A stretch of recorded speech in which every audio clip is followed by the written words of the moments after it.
మా ఛానల్కి స్వాగతం. చూస్తున్న వీక్షకులకు ప్రేక్షకులకు ప్రియ కాళభైరవ భగవద్బంధులకి స్వాగతం పలుకుతూ మమ్మల్ని ఎంతగానో ఆదరిస్తూ ఉండబడినటువంటి ప్రియ సోదర సోదరీమణులకు అందరికీ సనాతన ధర్మ సంరక్షకులకి వీక్షకులకు ప్రేక్షకులకు 2024 సంవత్సరంలో శేషభాగమైనటువంటి 15 రోజులకు వీడుకోల్ పలుకుతూ 2025 సంవత్సరానికి స్వాగతం పలుకుతూ ఈ సంవత్సరంలో జరిగినటువంటి అష్టకష్టాలకు ఇబ్బందులకు అనారోగ్యాలకు స్వస్తి పలుకుతూ నూతన ఆనందంతో 2025 సంవత్సరం స్వాగతం పలకాలను కోరుకుంటూ 16/12/2024 నుండి 31 డిసెంబర్ 2024 వరకు పుట్టినటువంటి వారందరికీ కూడా ముందస్తుగా జన్మదిన శుభాకాంక్షలు. అలాగనే గతంలో వివాహం చేసుకున్న వారికి వివాహ వార్షికోత్సవ శుభాకాంక్షలు.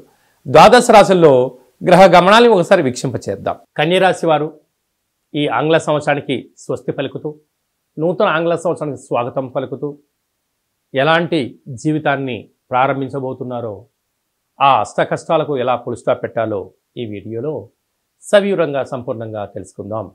కన్యరాశిలో ఏ నక్షత్రాలు వస్తాయనగా ఉత్తరా నక్షత్రంలోని 2, 3, 4 పాదాలు, హస్తా నక్షత్రంలోని 4 పాదాలు, చిత్తా నక్షత్రంలో 1, 2 పాదములు కలిపితే కన్యరాశి అవడం. చాలామందికి పుట్టినటువంటి కాల సమయంలో డేట్ ఆఫ్ బర్త్లో లేనటువంటి కారణం వలన పేరు యొక్క మొదటి అక్షరాన్ని అనుసరిస్తూ ఆ రాశిని తెలుసుకొని ప్రయత్నం చేద్దాం.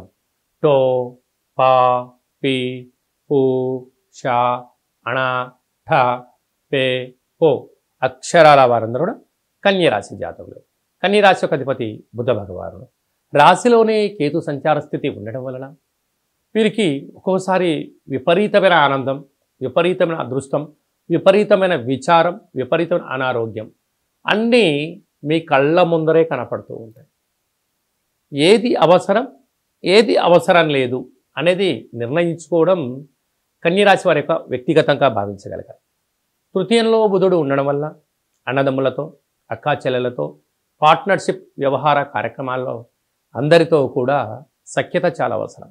అర్ధాస్తమరవి వీలైనంత వరకు సంవత్సరం చివరి ఆదివారం, సోమవతి అమావాస్య సోమవారం, ఈ సంవత్సరం రాజు కుజుడైన మంగళవారం పూట దూరావాయు జల ప్రయాణాలు పెట్టుకోకపోవడం ఉత్తమోత్తంగా భావించగలగాలి.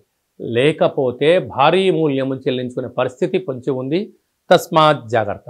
సంతాన స్థానంలో శుక్ర సంచార స్థితి ఉండడం వలన నూతనంగా వివాహమైన వారికి సంతాన యోగము, పిల్లల యొక్క చదువులు, పిల్లల యొక్క అభివృద్ధి, పిల్లల యొక్క స్థితిగతులను అంచనా వేయడంలో మీరే సరిసాటి. అదే కాకుండా 6వ స్థానంలో శని సంచార స్థితి ఉండడం వలన వీలైనంత వరకు నదిలో దూకడాలు కానీ, దూరపు ప్రయాణాలు కానీ సంవత్సరం చివరి రోజులు చేయకపోవడం ఉత్తమోత్తంగా భావించగలగాలి. దీనివల్ల అనారోగ్యము, అశాంతి, ధనము పోగొట్టుకోవడం, మీ యొక్క నోటి మాట చేత అనేక మంది దూరమయ్యే పరిస్థితి కూడా పొంచి ఉంది. తస్మాత్ జాగ్రత్త. ప్రేమికులు చాలా నమ్మకమైన జీవితంగా ఉండగలగాలి. లేకపోతే మీకు మీరే మోసం చేసుకొని ఒకరికి ఒకరు అపకారం చేసుకున్న పరిస్థితి పొంచి ఉంది. తస్మాత్ జాగ్రత్త. భాగ్యస్థానంలో గురు సంచార స్థితి ఉండడం వలన భార్య మాట భర్త, భర్త మాట వినగలిగితే కుటుంబం సజావుగా సాగిపోయే విజయం మీ సొంతమవుతుంది. లాభస్థానంలో కుజుడు సంచారం చేయడం వలన మీరు ఏదైనా నూతనమైన పెట్టుబడులు పెట్టేటువంటి కార్యక్రమాల్లో భవిష్యత్తుని దృష్టిలో పెట్టుకొని మీరు కొంతకాలం ఆగడం ఉత్తమోత్తంగా భావించగలగాలి. ఇలాంటి కాల సమయంలో మనము ఈ సంవత్సరంలో ఉండబడినటువంటి కష్టాలకు కానీ, అనారోగ్యాలకు కానీ, శత్రు బాధలకు కానీ ఎలా మనం నివారించగలగాలి అన్నట్లయితే ఒక కేజీ పావు పెసలు తీసుకొని ముందు రోజు నానబెట్టి 2వ రోజు ఉదయము వాటిపైన ఒక నిమ్మకాయను, కర్పూరం బిళ్ళను పెట్టి దిష్టి తీయించుకొని గోవుకు ఏర్పాటు చేయడం కానీ, పక్షులకు దానం చేయడం కానీ, ప్రవహించే నీటిలో వేయడం వలన ఈ సంవత్సరంలో ఉన్న కష్టాలన్నీ తొలగిపోయి చురుకైన బుద్ధితో అదృష్టానికి స్వాగతం పలుకుతారు అని చెప్పి గమనించాలి. అలా కుదరలేదు, ఈ కింద నెంబర్ సంప్రదించండి, మీకు ఎలా చేసుకోవాలో చేయడం కానీ చేయడం జరుగుతుందని చెప్పి కూడా గమనించాలి.